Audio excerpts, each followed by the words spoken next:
Salam, hər vaxtınız xeyir. Bu gün mən sizə Azərbaycan dili ilə bağlı bir neçə qaydanın izahını vermək istəyirəm. Şagirdlərin ən çox qarışdırdığı məsələlərə aydınlıq gətirəcəm.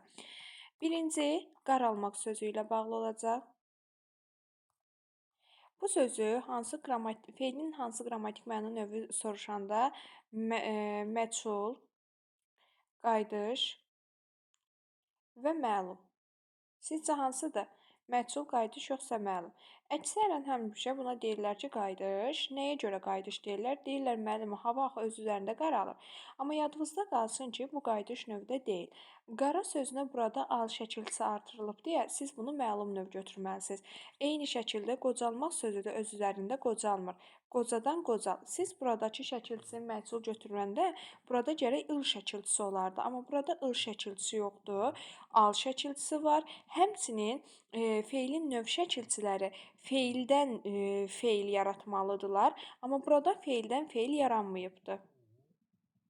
Fikrimizi daha da ümumiləşdirək. Baxın, qocal və qaral sözləri feilin məlum növündədir. Gəldik indi başqa bir feilimizə. Daşlaşmaq feilinə. Daşlaşmaq feilini isə siz həm qayıdış növdə götürəcəksiniz.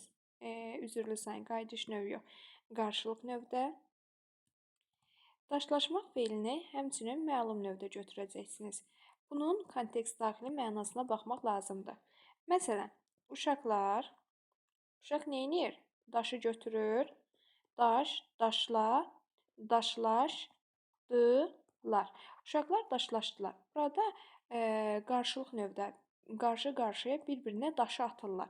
Yəni, bu uşaq götürür daşı, bu qarşıdakı uşağı atır. Artıq bu buna atır deyə, həmçinin bizim feilimizdə iş var deyə, buna siz qarşılıq növ deyə bilərsiniz. Daşlaşmaq növündə, məsələn, duzu alırıq, duz qalır, bərkiyir mənasında, duz daşlaşdı. Burada daşdan daşlaşdı olacaqdır. Yəni, burada heç bir şəkilçi, feilin növ şəkilçisi olmadığına görə siz buna məlum növ deyəcəksiniz. Amma imtahanda duzlaşlaşdı düşəndə şagirdlər bunu məzmun cəhətdən baxırlar, məzmun cəhətdən buna qayıdış növ deyirlər. Amma bu böyük bir yanlışlıq olar, buna qayıdış növ demirik. Daha sonra başqa bir nümunəyə baxırıq. Ruhlanmaq kimi sözlərimiz vardır. Ruhlanmaq. Daha sonra fərəhlənmək, fərəh sözündən fərəhlənmək.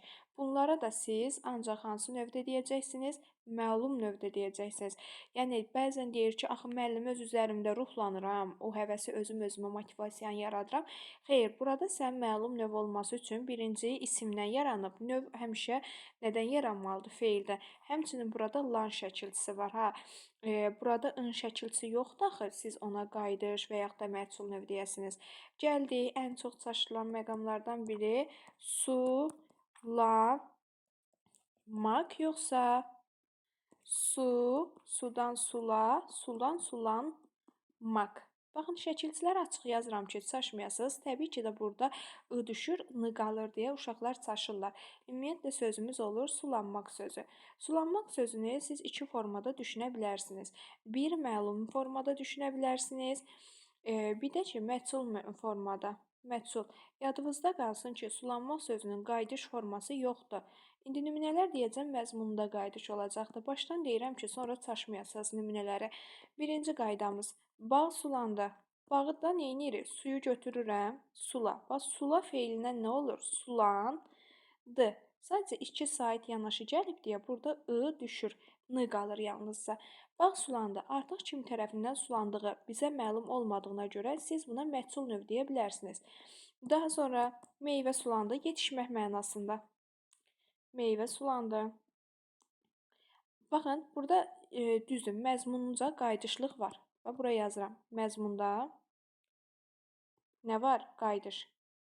Amma sizdən feilin hansı qrammatik məna növüdür soruşsa, növ olaraq soruşsa, necə yazırıq? Su, meyvəni gedib biz sulamırıq. Sudan sulan olur, sulandı. Deməli, burada sənin lan şəkilçin bir yerdədir deyə, sən buna hansı növ deyəcəksən?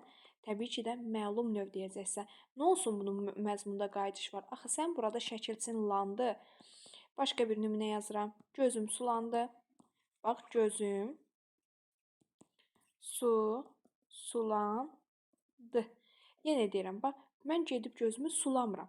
sən gözünü bu cür eləmirsən. Suyu götürüb əlinə sulamırsan ki, gözün öz üzərində sulansın. Yəni bu yanlışdır. Bu cür kök şəkilçiyə ayırmaq olmaz. Su, sulandı. Deməli bu hansı növ olacaqdır? Məlum növdə işlənmiş feil olacaq. Və yaxud da kabab sulandı. Kabab sulandı deyəndə uşaqlar deyir, müəllimə axı qayıdışdır. Kabab sulandı, sulandı. Kababı nə vaxtdan biz suluyuruq ki? Su, burada da lan bir yerdədir deyə hansı növ olacaq? Bəli, bu da olacaq məlum növdə işlənmiş feilimiz. Daha sonra başqa bir nümunə yazım sizə. Yağ, yağlandı, yoxsa yağ, yağla, yağlandı. Baxırıq feillərimizə, nümunələrə. Əgər bu cür mən sizə verirəmsə, bu feilə siz deyəcəksiniz məlum növ. Əgər yox, altdakı kimi verirəmsə, məchul növ və yaxud da hansı növ? Qayıdış da deyə bilərik.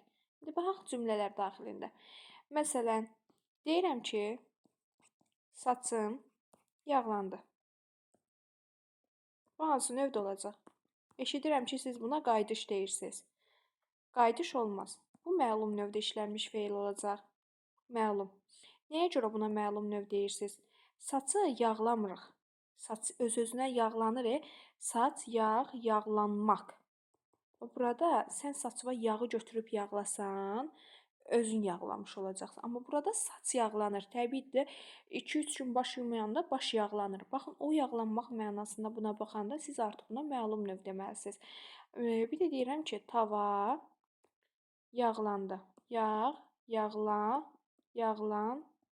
Tavanı kimsə yağlayır. Ona görə bu hansı növdə olacaq? Məchul növdə işlənmiş feilimiz olacaq. Ümumiyyətlə, çalışdım ki, şagirdlərə ən çox qaranlıq qalan feilin növləri ilə bağlı əsas məsələləri diqqətinizə çatdırım. Sualınız olsa, şərh bölməsində yazarsınız. Sağ olun.